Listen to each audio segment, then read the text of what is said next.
Welcome, Oliver. How are you? I'm doing well. How are you, Mark? I'm doing great too. As we talked for a couple of seconds before this, the usual unprecedented, amazing, crazy, whatever you want to describe it, times, but opportunity up the wazoo to really make dramatic positive changes. So, with that, could you briefly introduce yourself and a little bit about you?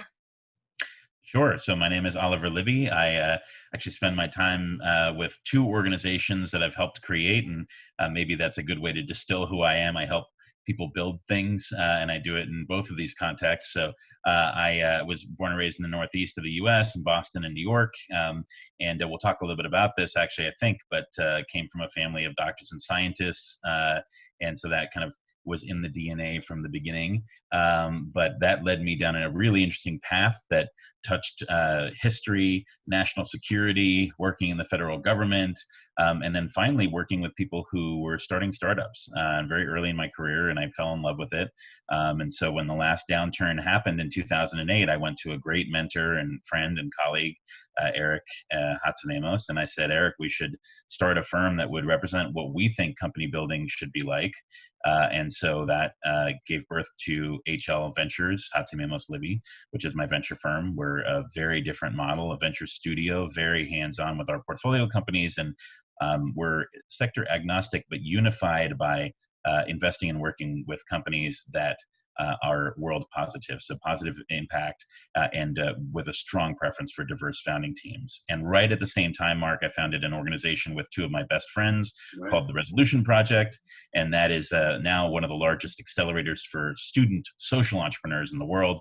We're active in about 23 states here in the US and about 80 countries around the world. So lots of helping entrepreneurs build impactful businesses. You're like what Jay Leno told Robin Williams. You're a great interview because all I have to do is say, "Hey, Robin," and the rest is history. I'm not nearly as funny as Robin Williams, but I'll take it. No, that was great. So it leads me to a little bit maybe of an obvious question now. Everybody always talks about what their why is and everything, but why do you do what you do? Yeah, it's a great question. I mean, people who know that I came from a family of doctors and scientists wonder why I didn't become a doctor. And what I always tell them is that was never an imperative around the dinner table. But what was that whatever my sister and I should do should improve lives. So my parents and my grandparents and all of our relatives, I'm the only Mister in the whole family. Everyone else is a doctor or professor. It's great. But all of those people, they would constantly reinforce that what they felt they were doing was less the mechanics of being a doctor or a scientist. I mean, not that they didn't love that, but that what they were doing was helping people, and that whatever you should do, you should excel at it, and you should help people. So that's in the dinner table, water from the earliest possible time I can imagine. And then I have. Over time, and maybe it was because my family was always obsessed with history, but I've developed a strong sense of context. And so, whenever I am having a tough day, I try and contextualize it as quickly as possible. I was telling people, for example, that like if our generation's great call during the last 100 days has been to like stay home relatively comfortably and wear a mask when we go outside, contextually speaking, this is not the most difficult thing a generation has to do. And so I keep that contextual engine running, which is part of my why as well. And then the last thing I'll share with you is I love what I do. I love to work with these entrepreneurs. It's not really work to me. It's not that there are not bad days or long nights, believe me, but I get to do it with my friends and colleagues, and I get to build great organizations, and that's a very blessed and privileged place to be. So that would give you a little bit of my why. Yeah, and that truly, I think, answers a little bit of my next question: is what differentiates you. I love your participation, if I can call it that, with the portfolio companies, the people that you work with, and the resources that you bring them, which I have found very differentiating from most firms that I've worked with. So congrats on that. And you talk about parents. I remember my mom used to say, if that's the worst thing that happens to you today, you're doing pretty good. She kind of reminded me of that when you said if it's just masks and staying home, and we have food to eat and all that, it's not the worst thing. But my grandparents used to say, and I'm sure yours too, with a Kiev accent, my grandparents said, is as long as you have your health, that's the most important thing. And then they would say, and then is education.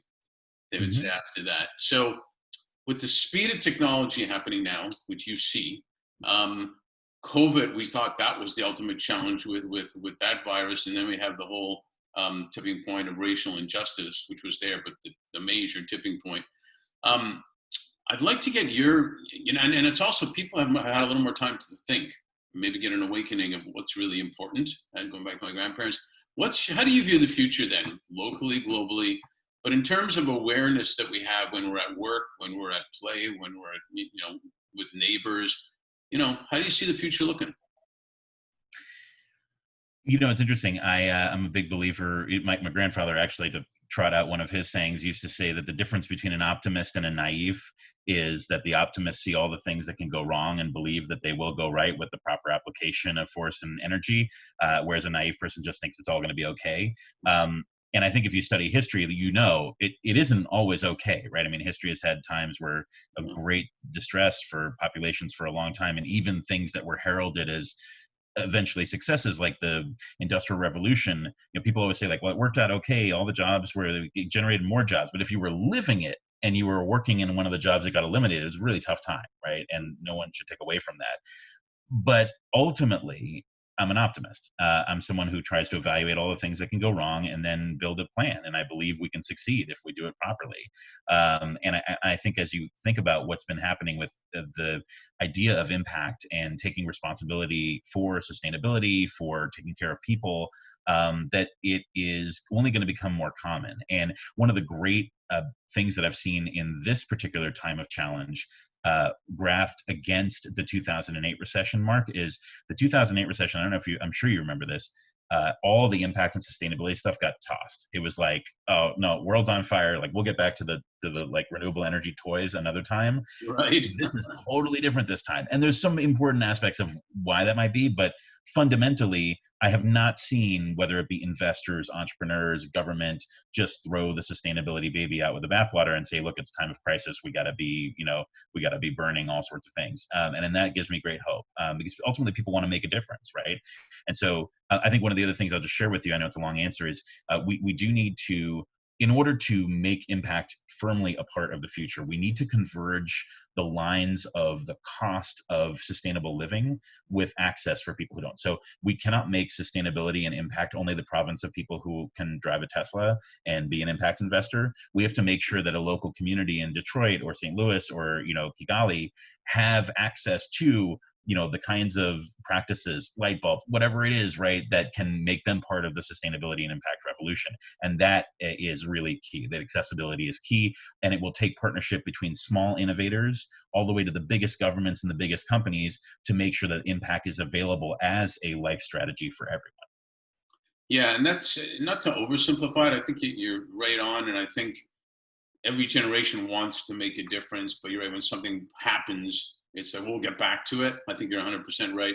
But I think it's different. I think people really are caring and not going to, quote unquote, the socialist thing, but seeing that you can care and do well in business at the same time and feel great about it also. And kind of leads to my next point, the role then that you see current and up and coming business leaders who care, if you will, playing in having to ensure the financial well-being, the physical well-being, and the mental well-being of their talent, and how it does impact business and how it goes by osmosis, if you will, to community. Yeah, I mean, absolutely.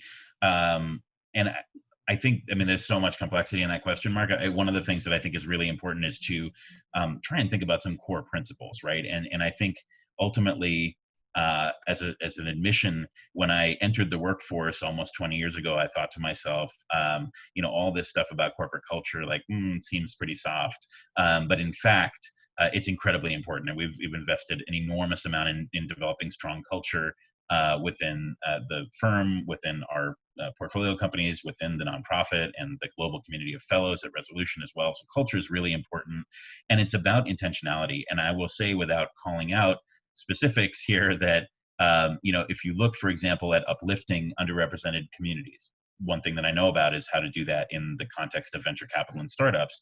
What you don't want to do is just have a set aside for founders of color, for example, and say like, oh, this is a group that we will also support. Like, it has to be part of the integrated, intentional culture of your organization that you celebrate diversity among your portfolio companies, because if not, then it becomes a throwaway, and it actually perpetuates the class kind of system of that, which doesn't work well. I think that impact lends itself to companies that celebrate strong mission, culture, and diversity, right? So you actually get more impactful businesses by their very nature if those things are strong within the company. So I think that it's really important. Another core principle, Mark, to share is we try very hard, and it isn't necessarily easy, but if you're going to be an organization that celebrates diversity and impact, then that should resonate from the beneficiaries, whether it be the founders, the fellows, to the team that has to look and be as diverse and mission oriented, to even the investors and support and backers. And if you can have it all kind of live that mission, then it works a lot better. And then the last thing that I'll share with you on this is that I was trying to kind of be reductive and think about what is one concept that gets to the heart of so much that's wrong right now, and it's trust. If we can try and re-imbue trust, whether that be people's trust in government, in business, in the nonprofit sector, in each other, in the media, then we can start to kind of recoalesce the collaboration that makes society work and lets us focus on impact, sustainability, diversity, and these things. If trust continues to break as it has been, I think we will find it to be very difficult to achieve those aims. Yeah, that's brilliant. And thanks for sharing all that. It's funny, I just had a conversation, because I have the conversation with clients about trust all the time, that the best, most successful clients I've had are the ones that trust each other to talk to each other, like really talk to each other. They make faster business decisions. They take care of each other and what's going on in their lives. And everybody, the thing that I've always found through studies and everything is that the thing that fills people's hearts and souls more than anything is belonging to a community, belonging somewhere. And you can't belong if you're kind of doing me a favor by investing $10,000 in my company, type of thing. It's such a great point that I'm glad you brought up. We actually recommend this program, not to pitch a program, it's a nonprofit called Nonflict that coaches people how to hear other people, listen to other people, begin trusting each other. It's a great foundation. So I'm really happy you brought up all those points and ended it with that. One little question here. This is a real little question. If you were able to make one dramatic change with what's going on right now, which is ridiculous because you can't make one, but where would you see starting? Well, this is actually an easier question for me than you might think. And the quick preface on this is so much of what I do in my life centers around the concept of leadership, right? So the entire reason that I created with my friends the Resolution Project is because we felt like young leaders should start to lead rather than be groomed as future leaders. So leadership is really important. And, you can have all of the bells and whistles of a plan put together. I always say, like, if you're playing football, right, you can have the greatest plays of all time, but if the offensive coordinator doesn't call the play, it doesn't happen, right? And so, yeah, if I could wave my wand and make one thing better right now, it would be leadership. And you can take that forever you want out there, viewing public. It goes all the way to the top. But leadership at even smaller organizations and in communities just is so necessary. If we have strong leadership that generates trust, that generates collaboration, that generates positive action. Yeah, and we'll get to this question in a minute, but I had a partner in Deloitte that told me when I was at the company 2 months, he said, don't wait to be a partner to start acting like a partner, act like one now. And then he said, I don't mean you bossing around people, but I mean acting like a partner. But if that's your definition of being a partner, then that's the first place to start, right? I guess, but it did hit me, and it was really good. He was a great influencer for me. It did hit me. So one last question on this, and then I want to ask about influencers. I'm a graduate, pretend, high school, college, whatnot, and I come to say I didn't have my graduation. I couldn't bring my girlfriend to the prom. Everything's going bananas out there. What now? What next? What would you tell me? Yeah, absolutely. Well, first of all, again, I feel like this is a little bit of a, a fastball over the plate because of Resolution Project. We talk to graduates all the time. All of our fellows start as undergrads, and what we tell them is what I'll say again here, which is, you are so often referred to. And by the way, go to your graduation speech, be it on Zoom or elsewhere, and check how many times you were called a leader of the future, and it'll be like a dozen times. Take that, be empowered by it because it's not meant in a bad way, Right. but say like, why do I need to wait until tomorrow? I can start today. And it doesn't mean that you need to necessarily be an entrepreneur, but you can be. It doesn't mean that you need to be the leader of everything you do right away, but if you take leadership, if you take ownership of actions and you see a problem in your community that you want to solve and you want to go get it, then go and aggregate the resources and talk to people and build a team, because there's no time like the present. And if you lead some, we always say, if you lead something, even if it's small in these first couple of years out of school, that will better position you to lead something huge later on. So leaders of tomorrow lead today. That's what we say. Happened to me when I ran the Santa Claus parade. Didn't know what I was doing, but we got it done. So Totally. Hey. I love it. Thanks so much for participating, man. That was fantastic. I really appreciate it. Absolutely. No, my pleasure. This is great.